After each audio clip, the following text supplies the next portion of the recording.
The coffee shop on Maple Street had seen better days. Its worn leather booths and chipped ceramic mugs spoke of decades serving the working-class neighborhood. A place where construction workers grabbed morning coffee and nurses stopped by after double shifts. It was the last place anyone would expect to find Marcus Bennett, though nobody there knew who he really was. Marcus sat in the corner booth, wearing a faded flannel shirt he'd bought specifically for occasions like this. His watch, a modest Timex instead of his usual Patek Philippe, showed 7:03 p.m., 3 minutes late.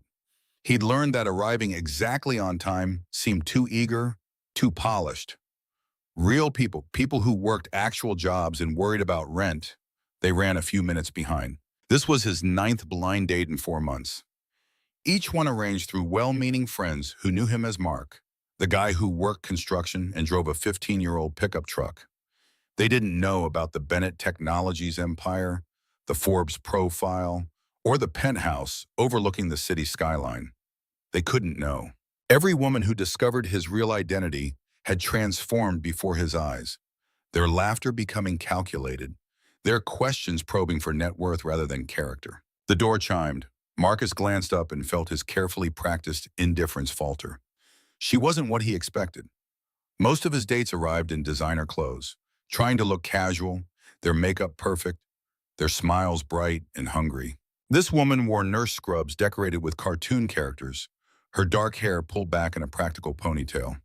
She had the kind of tired eyes that came from real exhaustion, not a long day at the spa. She scanned the coffee shop with the efficiency of someone who didn't have time to waste. "Mark!" she called out, her voice carrying a hint of uncertainty. Marcus stood, nearly knocking over his coffee mug. "That's me. You must be Rachel." Rachel Morgan crossed to his booth with quick steps, sliding into the opposite seat. "I'm so sorry I'm late.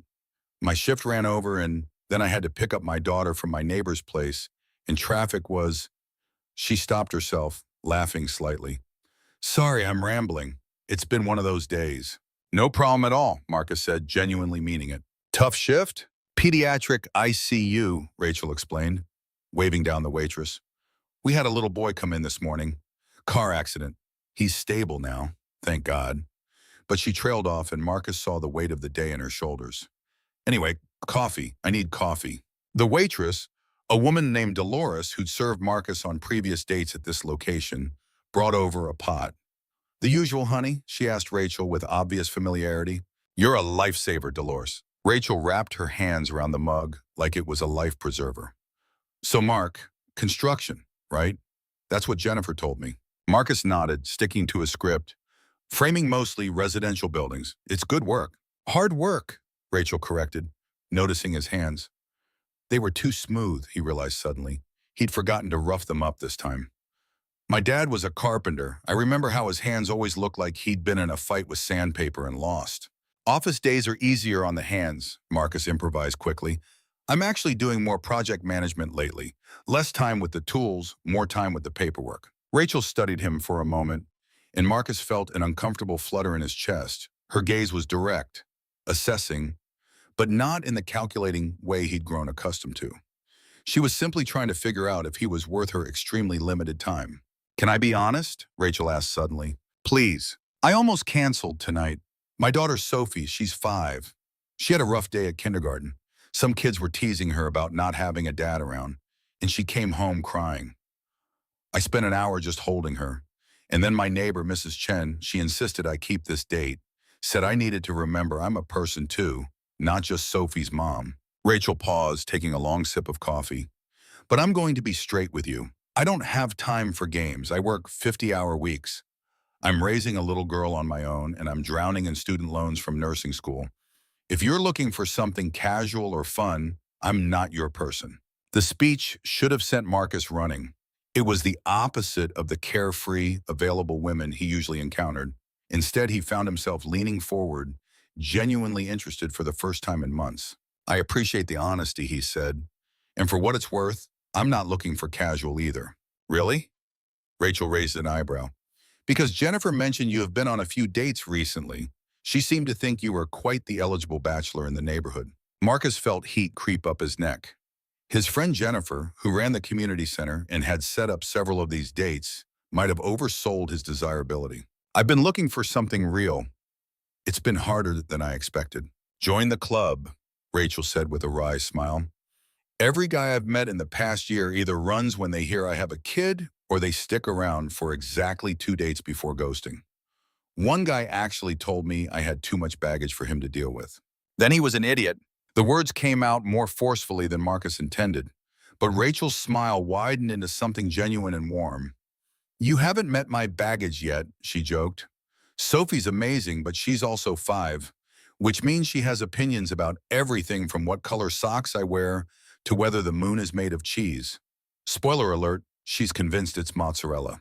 Marcus laughed, a real laugh that surprised him. Smart kid. Mozzarella is the most logical cheese for moon construction. They talked for 2 hours. Rachel told him about Sophie's obsession with butterflies, about the hospital where she worked, about her dreams of eventually becoming a nurse practitioner. Marcus, sticking to his construction worker persona, invented details about job sites and difficult contractors, hating each lie but unable to stop himself. The truth, that he owned a tech company worth billions, that his project management involved international deals and board meetings, felt impossible to confess now. I should get going, Rachel said finally, glancing at her phone. Mrs. Chen is wonderful, but she's 73 and probably ready for bed. Of course. Marcus stood with her, pulling out his wallet to pay for their coffee. Rachel was faster, slapping a $10 bill on the table. We split it, she said firmly. I don't need anyone paying my way. It was such a small amount of money. Marcus probably spent more on a single cup of coffee at his office, but her pride was evident. He nodded, adding his own $10 to the table. Outside the coffee shop, the evening air was cool. Rachel pulled a worn cardigan tighter around her shoulders. I had a really nice time, she said, and Marcus could tell she meant it. Would you want to do this again? Maybe meet Sophie? I know that's fast, but I don't have the luxury of dating for months before introducing someone to my daughter. If this is going anywhere, she needs to be part of the equation. Marcus felt something crack in his chest. Every instinct screamed at him to tell her the truth right now before this went any further. But looking at Rachel's hopeful, tired, genuine face, he couldn't bring himself to risk the transformation he'd seen so many times before. I'd love to meet Sophie, he heard himself say. Rachel's smile could have powered the entire city. Saturday afternoon, there's a free butterfly exhibit at the Natural History Museum. Sophie's been begging to go, but I've been working every weekend. I managed to get this Saturday off. The Natural History Museum, Marcus repeated slowly. The Natural History Museum, where the Bennett Wing had just opened, funded by a $50 million donation from his company, where his photograph hung in the main entrance hall next to a plaque thanking the generous support of Marcus Bennett and Bennett Technologies. That's perfect, he managed to say, his mind already racing through how he could possibly pull this off. Marcus spent the next 3 days in a state of controlled panic that his executive team found both baffling and amusing. Let me get this straight, his chief operating officer, David Park, said during their Thursday meeting. You want us to remove your photograph from the museum entrance, temporarily relocate the plaques, all of them, in the Bennett Wing, the wing that's literally named after you. Can we temporarily cover the signage? Marcus corrected, pacing his corner office. David stared at him like he'd suggested selling the company for $1.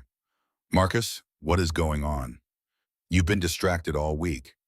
Yesterday you approved a budget proposal you'd already rejected twice, and this morning you called our Singapore partners at 3 a.m. their time because you forgot about time zones. Marcus sank into his leather chair, rubbing his temples. Through the floor-to-ceiling windows, the city sprawled beneath him, a kingdom he'd built from a college dorm room and a good idea. Everything he'd achieved, every success, every billion in the bank, suddenly felt like an obstacle rather than an accomplishment. I met someone, he admitted finally. David's eyebrows shot up. The construction worker thing again? She's a nurse, single mother. She works at City General, raises her daughter alone, and she's the most real person I've talked to in years. Marcus pulled up Rachel's photo from her social media profile, limited and carefully private, mostly pictures of a little girl with pigtails holding butterflies and flowers. She thinks I'm a construction project manager named Mark who drives an old truck. Oh boy, David muttered. Marcus, you can't keep doing this. Eventually, I know. Marcus stood again, unable to sit still. I know it's insane. I know I should have told her the truth immediately. But David, you should have seen her face when she talked about her ex, about the guys who've dated her just to leverage connections or who disappeared when they realized she had a kid. She's been through enough. So your solution is to lie to her. The words hit harder than Marcus expected. He turned away from David's knowing look, staring out at the cityscape. I just need time. Time to show her I'm interested in her, not just playing some game. Once she knows me, the real me, not the bank account, then I'll tell her everything. And you think she'll be fine with the deception? Marcus didn't answer because he didn't have a good one. By Friday evening, he'd arranged everything. The museum director, an old college friend named Patricia Holmes, had been surprisingly understanding after Marcus explained the situation, or at least a version of it that made him sound less insane. You're lucky the Bennett wing is set up modularly, Patricia told him over the phone. We can rotate those panels overnight. Your photo will be in storage for the weekend. But Marcus, this is absolutely the last time I'm doing something like this. If you want to date someone while pretending to be poor, might I suggest not taking them to buildings you donated? Point taken, Marcus said. I owe you one. You owe me several, and I expect a very generous donation to our education programs as payment for this absurdity. Saturday morning arrived with the weight of impending disaster. Marcus, dressed carefully, jeans from a regular department store, a simple button-down shirt, work boots that he'd actually scuffed up this time, left his penthouse in the service elevator, walked 2 blocks to the garage where he kept the pickup truck, and drove to the museum like a man heading to his own execution. Rachel and Sophie were waiting at the entrance. The little girl wore a purple dress covered in butterfly prints and light-up sneakers that blinked with every step. Her hair was pulled into 2 ponytails tied with ribbons, and she clutched a small, stuffed butterfly toy. Mark! Rachel waved, and Marcus felt his stomach twist with guilt at the fake name. Hi, he managed, walking over. He crouched down to Sophie's level. You must be Sophie. Your mom told me you're a butterfly expert. Sophie regarded him with the solemn suspicion of a 5-year-old meeting a stranger. Are you my mommy's friend? I hope so, Marcus said honestly. Do you like butterflies? I do now. That earned him a small smile. Sophie looked up at her mother. He's okay, I guess. Rachel laughed, the sound easing some of Marcus' tension. High praise from the tough critic. Should we head inside? The museum was crowded with families. The weekend rush in full swing. Marcus had visited dozens of times for board meetings and donation events, always through private entrances with champagne and catered hors d'oeuvres. Seeing it through the main entrance, standing in line with regular people, felt oddly intimate. He kept waiting for someone to recognize him. A security guard, a staff member, anyone who'd seen his photo in the business section or at fundraising galas. But people just moved past him, focused on their own families and exhibits. Tickets are on me, Rachel said, pulling out her wallet at the admission desk. Rachel, no, you bought coffee last time. My turn. She was already handing over her credit card before Marcus could argue.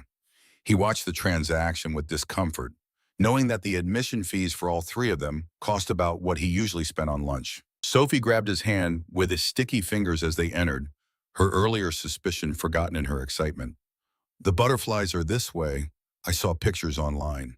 She dragged him through the main hall. Rachel followed with an amused smile. Marcus barely had time to note with relief that the photograph rotation had worked. His face was nowhere in sight, replaced by a generic museum banner. The butterfly exhibit was spectacular, a climate-controlled conservatory filled with hundreds of species. Sophie's eyes went wide as a blue morpho landed on her shoulder. Mom, look! She stood perfectly still, afraid to breathe. Rachel had her phone out instantly, snapping photos. You're a butterfly perch, baby. Marcus watched them, something unfamiliar settling in his chest. Rachel's joy in her daughter's happiness was pure and uncomplicated.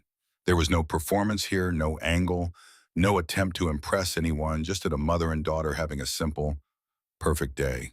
Look at that one. Sophie pointed to a monarch butterfly feeding on flowers. They migrate thousands of miles, all the way to Mexico. How did you get so smart? Marcus asked. Books, Sophie said matter-of-factly. And Miss Peterson at school, she knows everything about insects. They spent 2 hours in the exhibit, Sophie narrating facts about every species they encountered. Rachel took what must have been 100 photos, her face glowing with happiness. Marcus found himself relaxing, almost forgetting the elaborate deception that made this moment possible, until they left the butterfly exhibit and Sophie spotted the gift shop. "Mom, can we look, please?" Rachel hesitated and Marcus saw the calculation cross her face. Budget versus daughter's happiness. The eternal parental math problem. "Just looking, Soph. We can't buy anything today." The gift shop was full of butterfly merchandise, plush toys, books, educational kits. Sophie gravitated immediately to a butterfly growing kit, complete with caterpillars and everything needed to watch them transform into butterflies. "This is so cool," she breathed, holding the box like treasure. Then she carefully read the price tag and put it back on the shelf without being asked. Marcus felt something break its joy in him. The kit cost $45. Pocket change. Literally nothing to him. He could buy every item in this shop without blinking. But Rachel had said they couldn't afford it, and Sophie, at 5 years old, understood and accepted that without complaint. "Sophie," he said gently, "what if I got that for you as a gift for being such a great butterfly tour guide today?" Sophie's face lit up, but Rachel stepped in immediately. "Mark, that's really sweet, but we can't accept." "Please," Marcus said, meeting her eyes. "It's just a gift, nothing more." Rachel looked torn, pride warring with her daughter's hopeful expression. Finally, she nodded slowly. "Okay, but Sophie, what do you say?" "Thank you." Sophie hugged the kit to her chest, beaming. Marcus paid for the kit, and they walked outside into the afternoon sunshine. Sophie chatted about the butterflies the whole way to Rachel's car, a Honda Civic with a dented bumper and a child seat in the back. "Thank you for today," Rachel said softly while Sophie climbed into her car seat. Really, she hasn't been this happy in weeks. "Neither have I, boss," Marcus admitted, and it was the most honest thing he'd said all day. Rachel smiled, stepping closer. For a moment, Marcus thought she might kiss him, and he desperately wanted her to, while simultaneously dreading it, because it would all be based on a lie. Instead, she squeezed his hand. "Same time next week, maybe just the two of us. Mrs. Chen offered to watch Sophie, and there's a nice restaurant downtown I've been wanting to try. Nothing fancy, just good food." "I'd love that," Marcus said, even as his mind cataloged all the ways a restaurant date could expose him. As Rachel's car pulled away, Sophie waving enthusiastically from the back window, Marcus stood in the parking lot feeling like two different people were fighting for control of his life, and he had no idea which one deserved to win. The restaurant Rachel chose was a small Italian place called Angelo's, tucked into a neighborhood Marcus had never visited, despite living in the city his entire life. It was the kind of establishment with checkered tablecloths, Chianti bottles used as candle holders, and a menu handwritten on a chalkboard. The smells of garlic and fresh bread filled the air, and every table seemed occupied by families who'd been coming here for generations. Marcus arrived first, his anxiety reaching new heights. He'd spent the past week deflecting calls from his attorney about a merger, missing 2 board meetings, and generally behaving like someone having a sustained mental breakdown. His assistant, Karen, had actually asked if he needed to see a doctor. "I'm fine," he'd insisted, "just dealing with some personal matters." Personal matters don't usually involve researching middle-income neighborhoods and reading articles about single-parent dating, Karen had replied, gesturing to his browser history that she'd accidentally seen. "But okay, boss, whatever you say." Now sitting at Angelo's waiting for Rachel, Marcus wondered if Karen had been right. Maybe he did need professional help. Normal people didn't construct elaborate lies to date someone. Normal people didn't buy burner phones to avoid their real contacts. Normal people didn't have their COO cover for them at charity galas where they were supposed to give speeches. The door opened and Rachel walked in wearing a simple navy dress that probably cost $50, but looked perfect on her. Her hair was down for the first time since he'd met her, falling in soft waves around her shoulders. She spotted him and smiled, and Marcus felt his doubts evaporate like morning fog. "Hi," she said, sliding into the seat across from him. "Sorry, I know I'm a few minutes late. Sophie decided she absolutely needed to give me a makeover before I left, which involved a lot of lip gloss and her opinions on my eyeshadow choices." "You look beautiful," Marcus said, meaning it completely. Rachel blushed slightly. "Thanks, you clean up pretty well yourself, construction guy." They ordered pasta for Rachel, chicken parmesan for Marcus, and fell into easy conversation. Rachel told him about Sophie's butterfly caterpillars, which had arrived in the mail and were already growing at an alarming rate. She described work, the difficult cases, the small victories that made the long shifts worthwhile. "What about you?" she asked, twirling pasta on her fork. "Tell me about your family, your work." I feel like I've been monopolizing all our conversations with Sophie's stories. Marcus had prepared for this, rehearsed his constructed backstory. Parents who'd passed away. True, no siblings. Also true. Working his way up in construction. Complete fiction. But sitting across from Rachel, seeing the genuine interest in her eyes, the lies felt heavier than ever. "My parents died when I was in college," he said, sticking to the truth where he could. "Car accident. After that, I threw myself into work. Built up my career, focused on success." He paused, choosing his next words carefully. "Maybe too focused. I look around sometimes and realize I've built this life that looks good on paper but feels empty." "I get that," Rachel said softly. "After Sophie's dad left, she was only 6 months old. I felt like I had to be everything. Perfect mom, perfect nurse, perfect at keeping it all together. It took me a long time to realize that being perfect wasn't the same as being happy." "What changed?" "Sophie did. One day she asked me why I never smiled anymore. She was 3 years old and she noticed something I'd been trying to hide from everyone." Rachel's eyes glistened slightly. "That was my wake-up call. I started letting things be messy, started accepting help from neighbors, started remembering that I'm allowed to want things for myself too." "Like what?" "Small things mostly. Coffee with friends, a night out occasionally. Maybe going back to school eventually for my nurse practitioner degree, though that feels impossible with the costs." She laughed self-consciously. "I know it's not exciting compared to most people's dreams." "It's real," Marcus said. "That makes it more valuable than most dreams." They talked through dinner, through dessert, through 2 cups of coffee each. The restaurant began to empty around them. Other diners finishing their meals and heading home. Angelo himself, an elderly man with a thick Italian accent, came by to personally box up their leftovers. "You two are good together," he said with a knowing smile. "I can always tell. 43 years I've been watching couples in this restaurant, and you got that look." "What look?" Rachel asked, amused. "The look that says you forget anyone else exists when you talk to each other." Angelo winked at Marcus. "You hold on to this one, young man. She's special." "I know she is," Marcus said quietly. Outside the restaurant, the evening had turned cool. Rachel shivered slightly, and Marcus instinctively offered his jacket. A simple denim jacket, nothing like the 1,000 coats in his actual wardrobe. "Thanks," she said, pulling it around her shoulders. "So I have a confession to make." Marcus's heart stopped. Had she figured it out? Had someone recognized him and told her? "I Googled you," Rachel continued, looking embarrassed. I know it's weird, but Jennifer kept saying what a great guy you were, and I wanted to make sure you weren't a serial killer or something before I introduced you to Sophie." "And?" Marcus managed to ask, his mouth dry. "And there's like nothing. A few social media profiles that might be you, but they're all pretty bare. No digital footprint at all, really." She laughed, "which is actually kind of refreshing. Everyone else I've met is all over social media, posting every meal and thought, you're like a mystery man." Marcus forced a laugh that sounded hollow to his own ears. "I'm just private, never got into the whole social media thing." "I respect that. Sophie's all over my Facebook. I'm definitely one of those moms. But I can see the appeal of keeping things offline." Rachel checked her phone. "I should get going soon. Mrs. Chen's probably watching late-night game shows with Sophie and teaching her to count cards or something." They walked to her car, neither of them quite ready for the evening to end. Rachel leaned against the driver's door, looking up at him.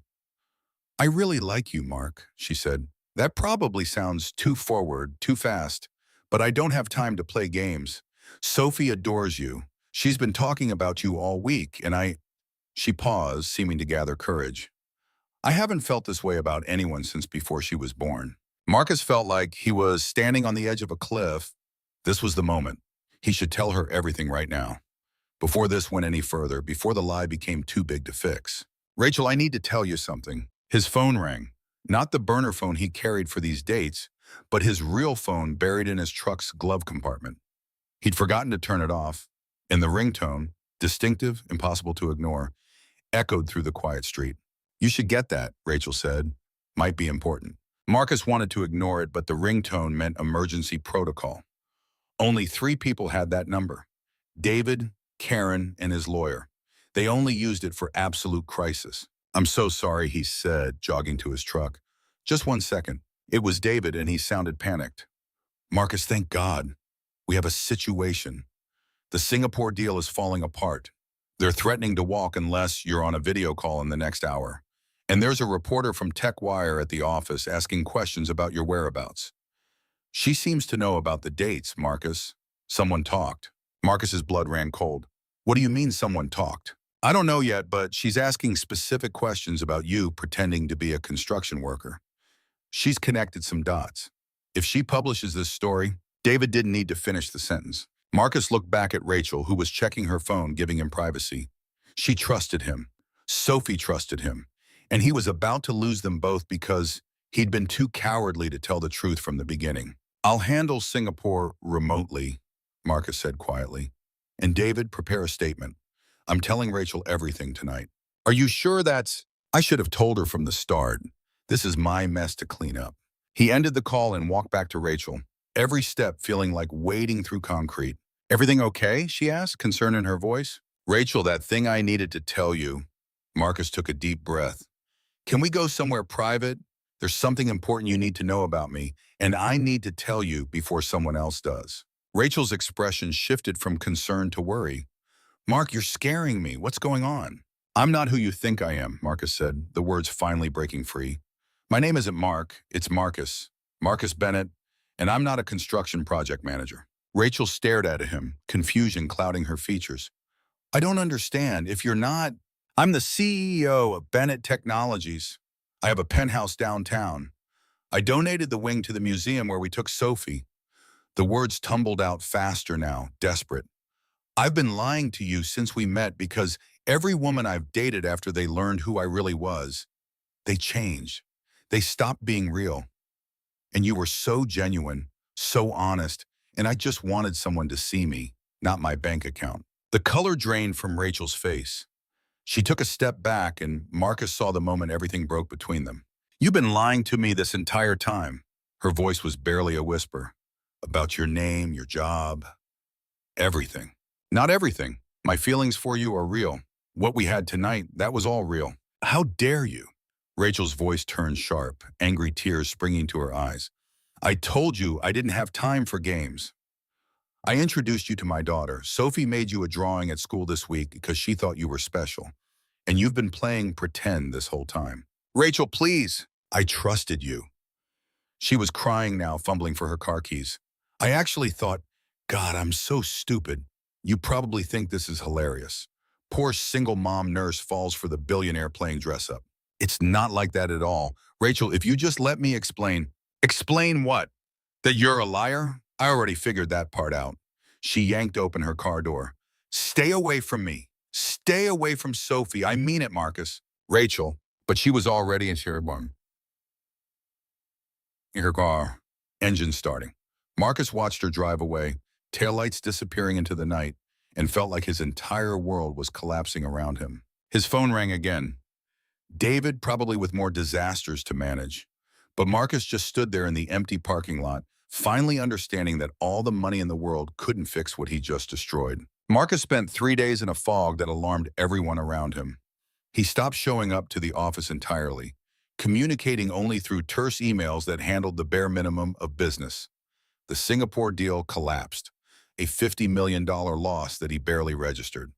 David tried calling 17 times before giving up and handling the fallout himself. The penthouse felt like a museum, all expensive furniture and empty space. Marcus found himself driving past Rachel's neighborhood in the old pickup truck, never stopping, just circling like a ghost, haunting his own mistakes. He saw her once, leaving for work in her scrubs, and the exhaustion in her shoulders made his chest ache. On the 4th day, Patricia Holmes from the museum called. "Marcus, what on earth did you do?" she demanded without preamble. "I just had a very angry nurse show up demanding to know why there's a Bennett wing when you told her your name was Mark and you work construction." Marcus sat up from where he'd been lying on his couch staring at the ceiling. Rachel came to the museum with her daughter. The little girl wanted to see the butterflies again. "Rachel saw your photograph, the one we rotated back into place, and apparently put 2 and 2 together." Patricia's voice softened slightly. She was crying, Marcus. That beautiful little girl kept asking why her mommy was sad. The image hit Marcus like a physical blow. What did you tell her? The truth? That you're a generous donor who made the butterfly exhibit possible, that you funded children's education programs across the city, that you're actually one of the good ones despite being an absolute idiot about dating. Patricia sighed. She didn't want to hear it, but Marcus, she asked questions about your charitable work, about the hospital wing you funded at City General. I funded a wing at her hospital 3 years ago, the pediatric ICU where she works. Your donation upgraded their equipment, hired additional staff, saved countless children's lives, including apparently a little boy who came in last week from a car accident. Marcus remembered Rachel mentioning that case on their first date. The boy who'd stabilized, who'd survived in a facility that his money had improved. Equipment his donation had purchased. She doesn't know that part, Patricia continued. I didn't tell her because I figured you should, if you're brave enough. After hanging up, Marcus sat with this information for a long time. Then he called David. I need you to arrange something, Marcus said, and I need your honest opinion on whether I'm being a stalker or genuinely trying to make amends. Those two things aren't mutually exclusive with you lately, David replied dryly. What's the plan? Marcus told him. David was silent for a long moment. That's either the most romantic gesture I've ever heard or a restraining order waiting to happen, David finally said. But for what it's worth, I think you should try. You've been miserable, and I've never seen you care about anything the way you care about her. The setup took 2 days. Marcus called in every favor he had, moved mountains, and spent money in ways that felt purposeful for the first time in years. And then on Saturday morning, he drove to Rachel's neighborhood and knocked on her door. She answered in sweatpants and an old t-shirt, her hair in a messy bun. When she saw him, her expression turned icy. I asked you to stay away. I know. And after today, if you still want me gone, I'll disappear completely. Marcus held up his hands, showing he wasn't carrying anything threatening. I just need 30 minutes, please. Sophie's inside. I know. That's why I brought this. He gestured to his truck where the back was loaded with 3 large boxes. The caterpillars should be turning into butterflies soon. I thought Sophie might like to release them somewhere special. Rachel's jaw tightened. You can't just buy your way into our lives. I'm not trying to. I'm trying to apologize properly to both of you. Marcus met her eyes. 30 minutes, Rachel. Then I'm gone if that's what you want. Rachel looked back into her house where Marcus could hear children's cartoons playing. Finally, she sighed. Fine, 30 minutes, but if Sophie gets upset, you leave immediately. Agreed. Sophie appeared at the door, clutching her stuffed butterfly. Her eyes widened when she saw Marcus. Mommy, is that Mark? His real name is Marcus, baby, Rachel said gently, and he has something to tell us. They sat in Rachel's small living room, Sophie between them on the couch. The apartment was modest but warm, filled with Sophie's artwork and photographs. Marcus noticed a picture of Rachel in her nursing school graduation gown beaming with pride, a baby Sophie in her arms. Sophie, Marcus began, his throat tight. I need to apologize to you. I told your mom my name was Mark, but my real name is Marcus. I wasn't honest and that was wrong. I'm very sorry. Sophie frowned, processing this. Why did you lie? Because I was scared, Marcus admitted. Sometimes grown-ups make mistakes because they're afraid. That doesn't make it okay, but that's the truth. Were you scared of us? The question hit hard. No, sweetheart. I was scared you'd stop liking me if you knew something about me. Sophie considered this with 5-year-old seriousness. My friend Mia's dad lied about eating all the cookies once. He got in big trouble. I bet he did. Lying usually gets us in trouble, doesn't it? Uh-huh. Sophie looked at her mother. Is Marcus in big trouble?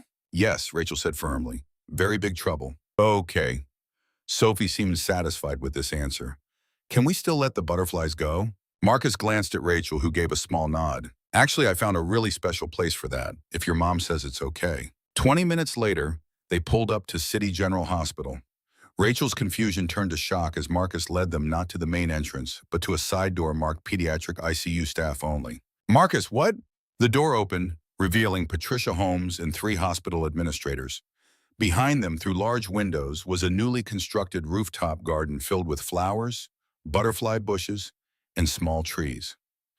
Children in hospital gowns were already there with their families, some in wheelchairs, some with IV poles, all of them pointing excitedly at the space. "What is this?" Rachel whispered. One of the administrators, a woman named Dr. Chen, stepped forward. "Ms. Morgan, Mr. Bennett approached us earlier this week with a proposal. He wanted to create a butterfly garden specifically for our pediatric patients, a place where they could experience nature during their recovery. He expedited construction, personally oversaw the design, and ensured every plant was safe for children with various medical conditions." Marcus watched Rachel's face cycle through emotions.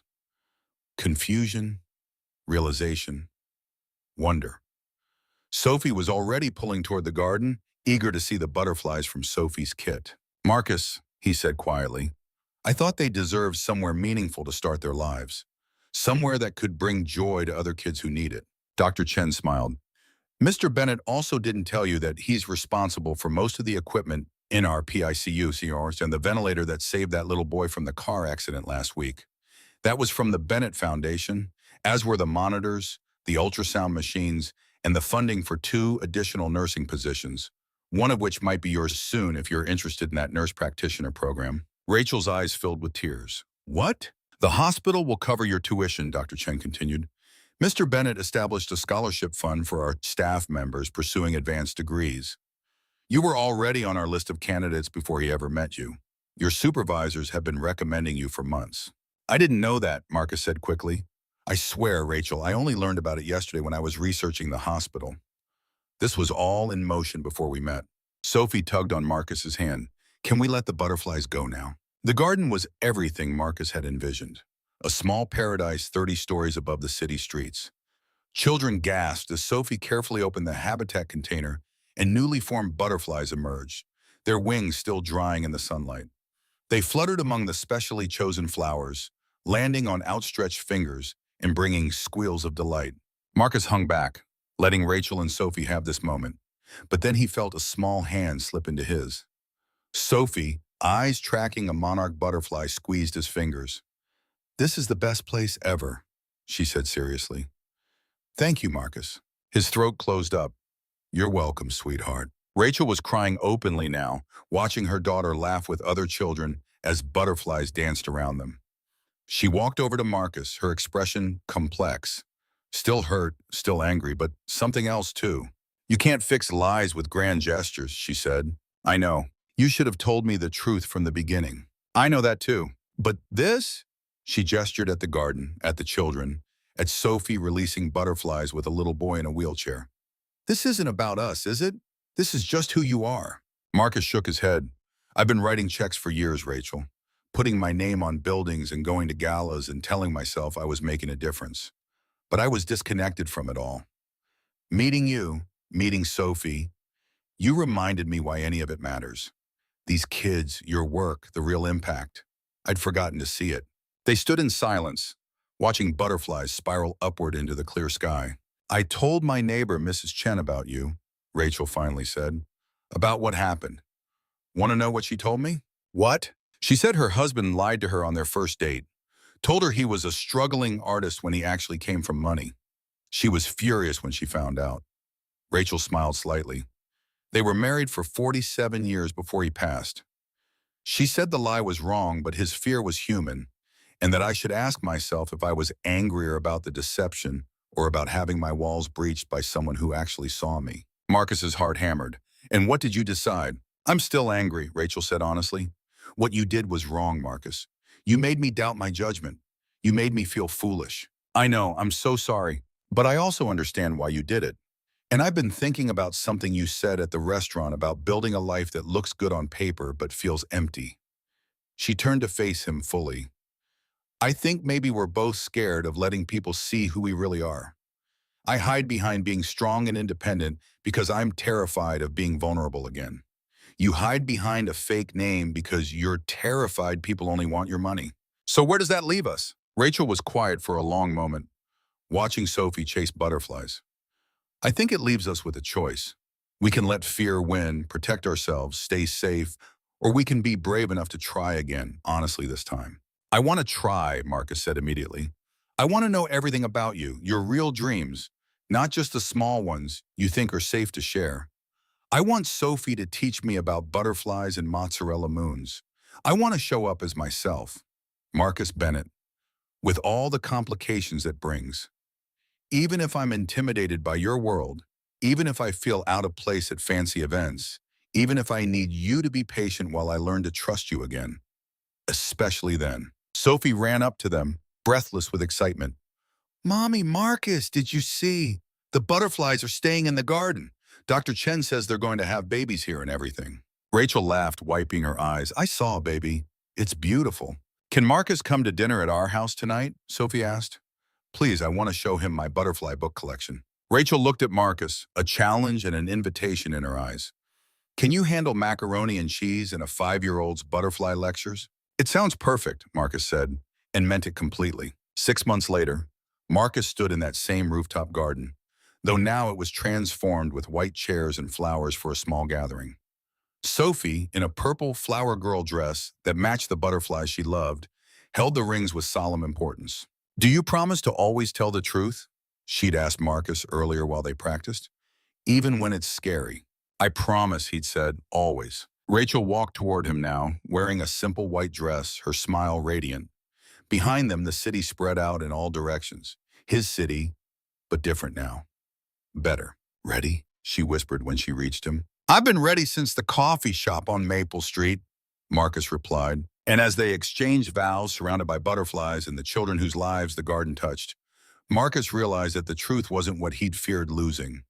The truth, messy, complicated, and perfectly imperfect, was what had finally set him free.